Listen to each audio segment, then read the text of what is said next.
ধরুন উম, মানে এমন একজন মানুষের কথা ভাবুন যে কোনো একটি ভুলের পর চিৎকার করে কাঁদছে, বারবার ক্ষমা চাইছে আর বলছে তার সঙ্গীকে ছাড়া সে এক মুহূর্তও বাঁচবে না।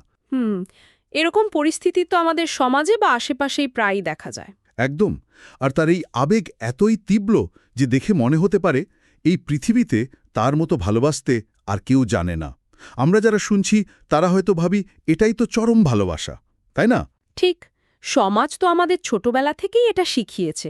এই ধরনের মরিয়া নির্ভরতা বা তীব্র আবেগকেই আমরা আসল ভালোবাসা বলে ধরে নিই। অথচ এই তীব্র আবেগ আর আসল ভালোবাসার মধ্যে যে আকাশ পাতাল তফাৎ রয়েছে, সেই বিভ্রমটাই আমাদের অসংখ্য সম্পর্ককে ধ্বংসের দিকে ঠেলে দেয়। কারণ আসলে আমরা ভালোবাসার অনুভূতি আর ভালোবাসার কাজ এই দুটোর মধ্যে খুব বাজেভাবে গুলিয়ে ফেলি।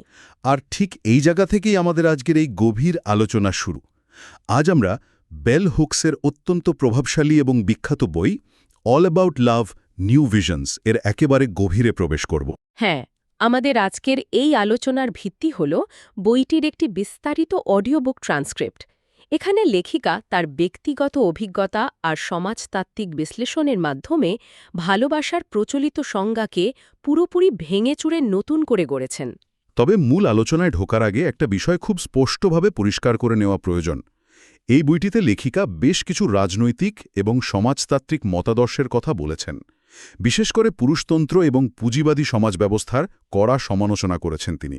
হ্যাঁ, ওই ডিসক্লেইমারের ব্যাপারটা দেওয়া খুব জরুরি। একদম। আমাদের এই আয়োজনের উদ্দেশ্য কিন্তু সেই রাজনৈতিক মতাদর্শগুলোর পক্ষে বা বিপক্ষে কোনো অবস্থান নেওয়ার নয়। আমরা শুধু লেখিকার নিজস্ব দৃষ্টিকোণ থেকে তার মূল তত্ত্বগুলোকে নিরপেক্ষভাবে বিশ্লেষণ করার চেষ্টা করব, যাতে তার চিন্তাধারাটি স্পষ্টভাবে বোঝা যায়। এটা পরিষ্কার করে নেওয়াটা সত্যিই খুব দরকার ছিল। কারণ বেল হুকসের এই বইটি শুধুমাত্র কিছু তাত্ত্বিক দর্শনের সমষ্টি নয়, এটি মূলত একটি আয়না। আয়না মানে আমাদের সম্পর্কের আয়না। অনেক অস্বস্তিকর সত্য বেরিয়ে আসে। আমাদের আজকের লক্ষ্য হল সেই সত্যগুলোকে সামনে আনা আর আধুনিক সমাজ কিভাবে ভালোবাসাকে ভুলভাবে সংজ্ঞায়িত করে তা উদ্ঘাটন করা। তাহলে সেই গোড়ার গলতটা নিয়েই শুরু করা যাক। মানে আমরা যে ভালোবাসার আসল অর্থটাই বুঝি না, এই বিষয়টা বেল হুকস কিভাবে উপলব্ধি করেছিলেন? বইয়ের শুরুতেই তিনি তার নিজের শৈশবের একটি অত্যন্ত স্পর্শকাতর অভিজ্ঞতার কথা শেয়ার করেছেন। তিনি তার শৈশবের স্মৃতিচারণ করতে গিয়ে বলেছেন, জন্মের পর প্রথম কয়েক বছর তিনি তার বাবার কাছ থেকে তীব্র স্নেহ পেয়েছিলেন। মানে একটা শিশু যেমন পরিবারের কেন্দ্রবিন্দুতে থাকে আর একদম। তার মনে হতো পুরো পৃথিবীর কেন্দ্রবিন্দু সে নিজেই। কিন্তু একটা নির্দিষ্ট বয়সের পর হঠাৎ করেই সেই ভালোবাসার স্বর্গ থেকে তাকে যেন নির্বাসন দেওয়া হলো। ও আচ্ছা, মানে সেই স্নেহটা হঠাৎ করে উধাও হয়ে গেল। হ্যাঁ, সেই তীব্র স্নেহম আর মনোযোগ তার জীবন থেকে সম্পূর্ণ হারিয়ে গেল। তিনি বুঝতে পারছিলেন না তার অপরাধ কী ছিল। একটি শিশুর মনস্তত্ত্বে এই ধরনের আকস্মিক পরিবর্তন কতটা গভীর ছাপ ফেলতে পারে তা হয়তো আমরা অনেকেই অনুমান করতে পারি না। এখান থেকেই কিন্তু ওই সূক্ষ্ম অথচ ভয়ঙ্কর পার্থক্যটা বেরিয়ে আসে। হুকস যখন বড় হলেন, তিনি বুঝতে পারলেন যে তার পরিবারে তার যত্ন নেওয়া হতো ঠিকই, কিন্তু যত্ন বা কেয়ার থাকা মানেই যে সেখানে প্রকৃত ভালোবাসা আছে তা একেবারেই নয়। শুধু যত্ন নয়, সেই যত্নের আড়ালে লুকিয়েছিল প্রবল মানসিক নিষ্ঠুরতা। মানে হুকসকে প্রায় তার বুদ্ধিমত্তার জন্য কটাক্ষ করা হতো। কটাক্ষ করা হতো? নিজের পরিবারে। হ্যাঁ। তাকে বলা হতো যে সে বেশি পড়াশোনা করার কারণে একদিন পাগল হয়ে যাবে। তাকে মানসিক হাসপাতালে পাঠিয়ে দেওয়া হবে, যেখানে কেউ তাকে দেখতেও যাবে না। কি মারাত্মক কথা! এটা তো সরাসরি একটা শিশুর আত্মবিশ্বাসের ওপর আঘাত। এখানে তো একটা অদ্ভুত স্ববিরোধিতা কাজ করছে। ঠিক ধরেছেন। একদিকে বাবা মা তার অন্ন, বস্ত্র বা বাসস্থানের মতো মৌলিক প্রয়োজনগুলো মেটাচ্ছেন, মানে যত্ন নিচ্ছেন। অন্যদিকে তার মানসিক অস্তিত্বকে ক্রমাগত অস্বীকার বা আঘাত করছেন। একটা শিশুর আত্মিক বিকাশের জন্য যে নিরাপদ আশ্রয়ের প্রয়োজন, সেখানে এই ধরনের মিশ্র আচরণ মারাত্মক ক্ষতিকর। আর এই অভিজ্ঞতা থেকেই হুকস তার বইয়ের অন্যতম প্রধান তত্ত্বে প্রবেশ করেছেন। তিনি বলছেন, আধুনিক সমাজ ক্যাথেক্সিস বা মানসিক বিনিয়োগকে আসল ভালোবাসা ভেবে মারাত্মক ভুল করে। এই ক্যাথেক্সিস শব্দটা তো মনস্তত্ত্বের একটা বেশ ভারী শব্দ। এর পিছনের বিজ্ঞান বা মেকানিজমটা আসলে কিভাবে কাজ করে একটু সহজ করে যদি বুঝিয়ে বলেন। ক্যাথেক্সিস ধারণাটি এসেছে সাইকোঅ্যানালিসিস থেকে। সহজভাবে বললে, মানুষ যখন কোনো ব্যক্তি, বস্তু বা ধারণার প্রতি তীব্র আকর্ষণ অনুভব করে এবং তার পেছনে নিজের মানসিক শক্তি বা আবেগ বিনিয়োগ করে, সেই প্রক্রিয়াটিকেই ক্যাথেক্সিস বলে। বুঝতে পেরেছি, কিন্তু এখানে ভালোবাসার সাথে কনফ্লিক্টটা কোথায় তৈরি হয়? সমস্যাটা তৈরি হয় তখন যখন মানুষ এই তীব্র আবেগ বা নির্ভরতাকেই ভালোবাসা বলে লেবেল করে দেয়। উদাহরণ হিসেবে ধরুন, যে ব্যক্তি তার পরিবারের ওপর শারীরিক বা মানসিক নির্যাতন চালায়, সেও হয়তো দাবি করে যে সে তার পরিবারকে নিজের জীবনের চেয়েও বেশি ভালোবাসে। হ্যাঁ, অনেক সময় দেখা যায় মারধরের পর সে হয়তো অনুতপ্ত হয়ে কাঁদছে। একদম।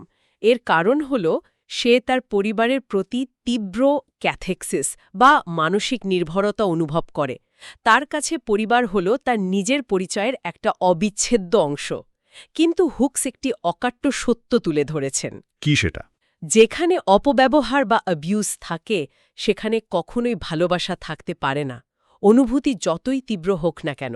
এই বিষয়টা অনেকটা পকেটে একটি বীজ নিয়ে ঘুরে বেড়ানোর মতো।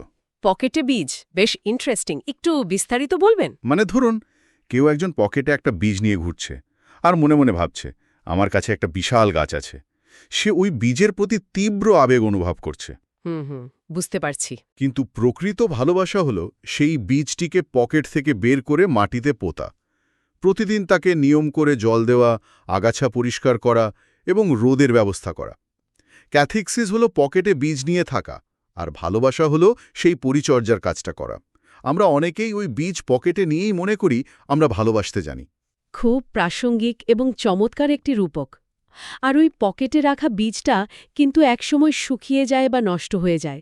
তাতে কখনোই অঙ্কুরোদ্গম হয় না। তা তো বটেই, কারণ মাটি বা জলের তো অভাব আছে। হ্যাঁ, মাটি, জল এবং সূর্যালোক, যাকে আমরা একটি সম্পর্কের ক্ষেত্রে যত্ন, সম্মান, বোঝাপড়া এবং দায়িত্ববোধ বলতে পারি, সেগুলোর চরম অভাব থাকে সেখানে। তীব্র অনুভূতি পকেটে নিয়ে ঘুরলেই তাকে ভালোবাসা বলা যায় না, যতক্ষণ না সেই অনুভূতির চর্চা হচ্ছে। তাহলে এখানে সবচেয়ে বড় প্রশ্নটা চলে আসে, যদি ক্যাথেক্সিস বা তীব্র আবেগ ভালোবাসা না হয়, তবে আসল ভালোবাসার সংজ্ঞা কি? এই সংজ্ঞার জন্য বেল হুকস প্রখ্যাত মনোরোগ বিশেষজ্ঞ এম. স্কট পেক এর দেওয়া একটি ধারণাকে পুরোপুরি গ্রহণ করেছেন। স্কট পেক ভালোবাসাকে সংজ্ঞায়িত করেছেন এভাবে: ভালোবাসা হল নিজের বা অন্যের আত্মিক বিকাশের জন্য নিজেকে প্রসারিত করার একটি সদিচ্ছা। আত্মিক বিকাশ বা স্পিরিচুয়াল গ্রোথ, এই শব্দবন্ধটা শুনতে খুব দার্শনিক মনে হলেও এর ব্যবহারিক প্রয়োগটা কিন্তু খুব গুরুত্বপূর্ণ। একটি দৈনন্দিন সম্পর্কে এই আত্মিক বিকাশের জন্য নিজেকে প্রসারিত করার বিষয়টা আসলে কীরকম দেখতে হয়? ব্যবহারিক অর্থে এটি হল সচেতনভাবে অন্যের উন্নতির জন্য কাজ করা। ধরুন, একটি সম্পর্কে একজন সঙ্গী তার নিজের কেরিয়ারের একটি নিরাপদ জায়গা ছেড়ে নতুন করে পড়াশোনা শুরু করতে চাইছে, যেটা তার মানসিক তৃপ্তির জন্য খুব প্রয়োজন। একটা বড় রিস্ক নিচ্ছে আর কি। ঠিক। তখন অন্য সঙ্গী যদি নিজের আরামের জায়গা থেকে সরে এসে সংসারের বাড়তি দায়িত্ব নিজের কাঁধে তুলে নিয়ে তাকে সেই সুযোগটা করে দেয়, তবে সেটাই হল আত্মিক বিকাশের জন্য নিজেকে প্রসারিত করা। তার মানে এখানে ভালোবাসা কোনো স্বতঃস্ফূর্ত প্রবৃত্তি নয়। একদমই না। মানুষ জন্ম থেকেই ভালোবাসতে জানে না। এটি একটি সচেতন পছন্দ এবং সর্বোপরি এটি একটি কাজ বা ভার্ব। কিন্তু এখানে আমার একটা বড় দার্শনিক আপত্তি আছে। আচ্ছা, কি সেটা? ভালোবাসাকে যদি আমরা এমন দায়িত্ব, কাজ বা সিদ্ধান্ত হিসেবে সংজ্ঞায়িত করি, তাহলে তো সেই জাদুকরী রোম্যান্সটাই নষ্ট হয়ে যায়। আমরা তো সিনেমা, সাহিত্য বা গানে দেখে এসেছি প্রেমে পড়ার দৃশ্যগুলো। হ্যাঁ, ওই ফলিং ইন লাভের ব্যাপারটা। হ্যাঁ, প্রেমে পড়ার যে একটা বন্য নিয়ন্ত্রণহীন আবেগ আছে, একটা জাদুকরী ঘোর আছে, সেটা কোথায় যাবে?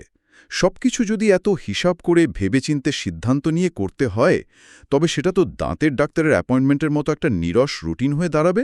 এই ভয়টা খুব স্বাভাবিক এবং অনেকেই এই প্রশ্নটা করেন।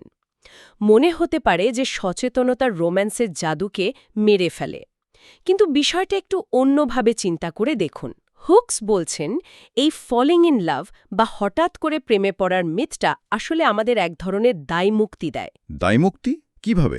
যখন আমরা বলি আমি তো প্রেমে পড়ে গেছি, এটা আমার নিয়ন্ত্রণের বাইরে, তখন আমরা আসলে সম্পর্কের ভালো মন্দের দায়ভার এড়িয়ে যেতে চাই।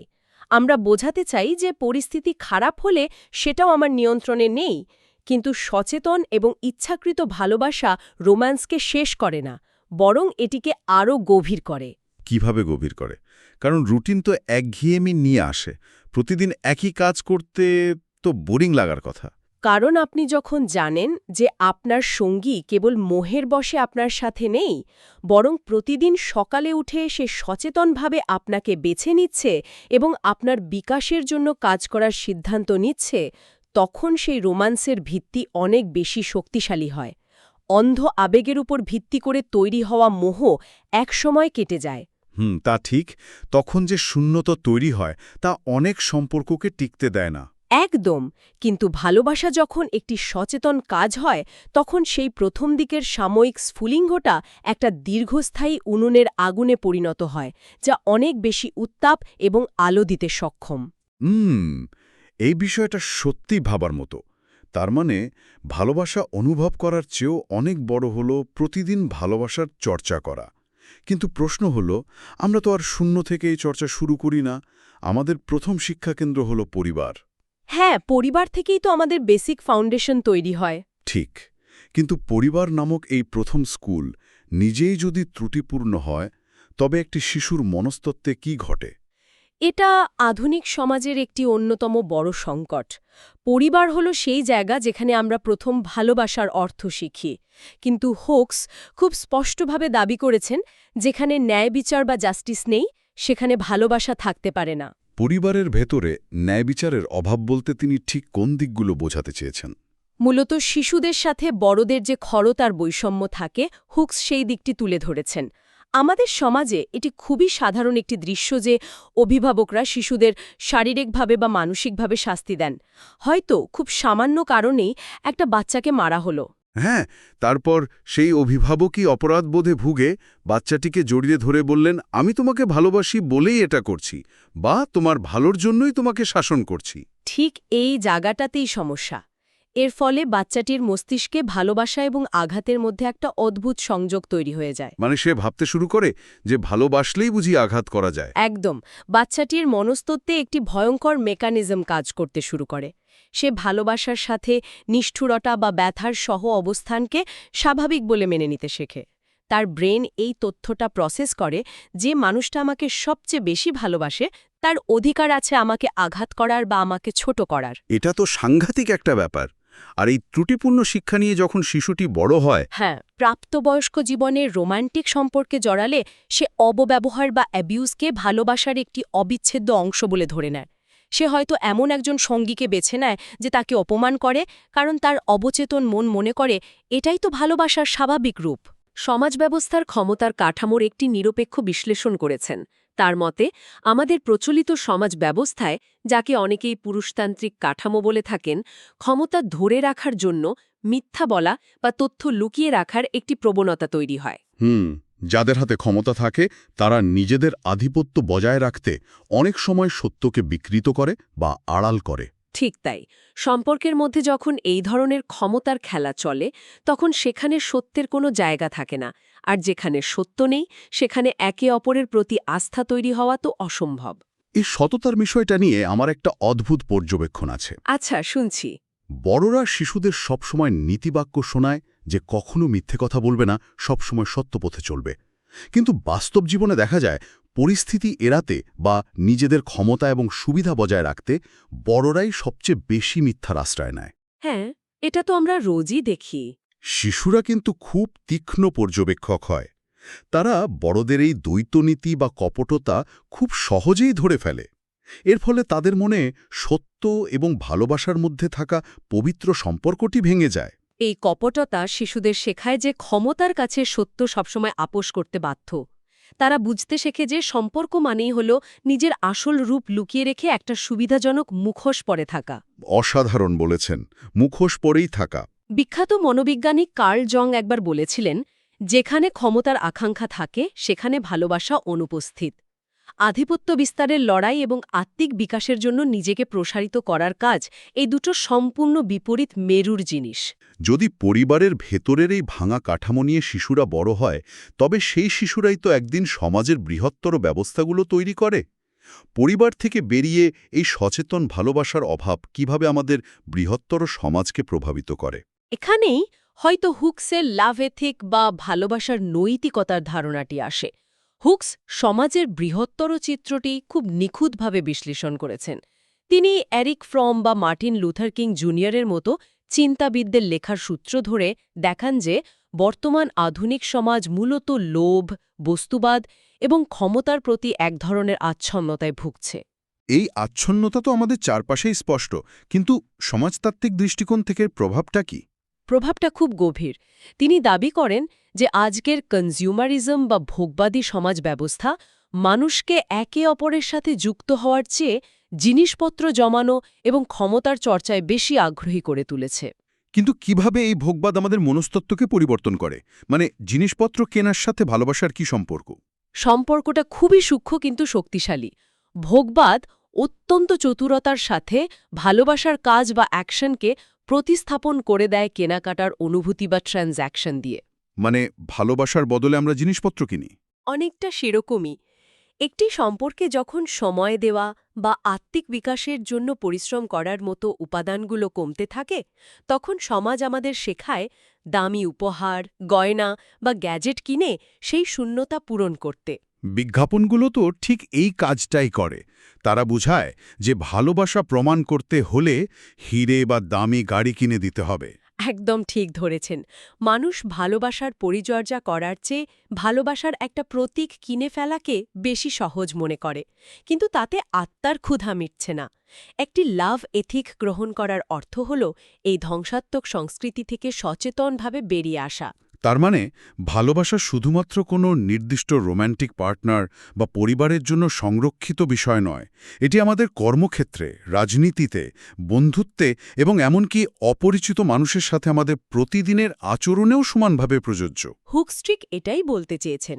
আমরা যখন আমাদের ছোট ছোট কমিউনিটি বা সম্প্রদায়ের মধ্যে এই লাভ এথিক্সের চর্চা করি, তখন আমরা একে অপরের প্রতি অনেক বেশি সহানুভূতিশীল হয়ে উঠি। তখন সমাজ থেকে ভয়টাও আস্তে আস্তে দূর হতে শুরু করে। কারণ ভয় হল বিচ্ছিন্নতার জন্মদাতা। ভয় আমাদের শেখায় অন্য মানুষকে সন্দেহ করতে, তাদের থেকে দূরে থাকতে।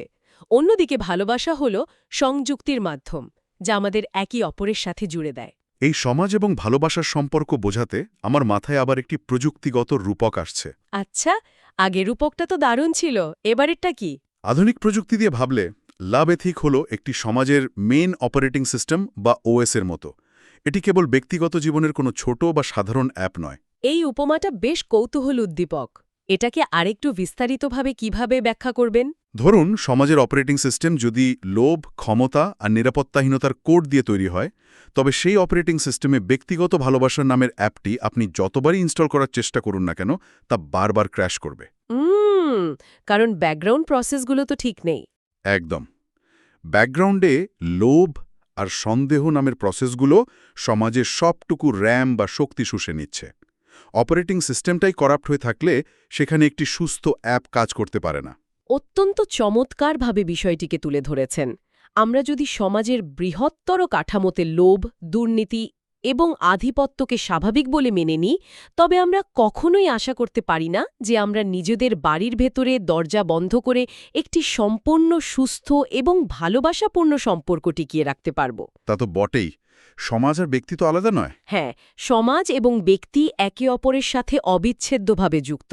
আমাদের ভেতরের পৃথিবী বাইরের পৃথিবীরই প্রতিচ্ছবি। আজকের এই অত্যন্ত গভীর এবং বিস্তৃত আলোচনা থেকে আমরা অনেকগুলো জটিল বিষয় খুব সহজভাবে বুঝতে পারলাম। সবচেয়ে বড় উপলব্ধি হল ভালোবাসা কেবল অলসভাবে বসে থেকে অনুভব করার মতো কোনো বিষয় নয়। এটি একটি অত্যন্ত সক্রিয় পছন্দ। ঠিক, ক্যাথিসিস বা শুধুই তীব্র আবেগের নির্ভরতা থেকে বেরিয়ে আসতে হবে। ন্যায় বিচার এবং সততার ভিত্তিতে অপরের আত্মিক বিকাশে সাহায্য করার জন্য প্রতিদিন যে কাজ করতে হয়, সেটাই হলো আসল ভালোবাসা। এই জ্ঞান যে কোনো মানুষের জীবনকে আমূল বদলে দেওয়ার ক্ষমতা রাখে। কারণ এটি আমাদের সম্পর্কগুলোর ক্ষেত্রে নিয়তির ওপর নির্ভরশীলতা দূর করে। আমরা আর ভাগ্যের ভরসায় বসে থাকি না যে একদিন হঠাৎ জাদু বলে ভালোবাসা এসে আমাদের জীবনে ধরা দেবে বা সব সমস্যার সমাধান করে দেবে। বরং আমরা নিজেরাই নিজেদের সম্পর্কগুলোর সক্রিয় কারিগর হয়ে উঠি। একদম। আমরা শিখি কিভাবে নিজেদের হাতে ভালোবাসার সেই মাটি তৈরি করতে হয় যেখানে একটি সুস্থ সম্পর্ক বেড়ে উঠতে পারে। আর এখানেই বেল হুকসের এই বইটির সবচেয়ে বড় সার্থকতা।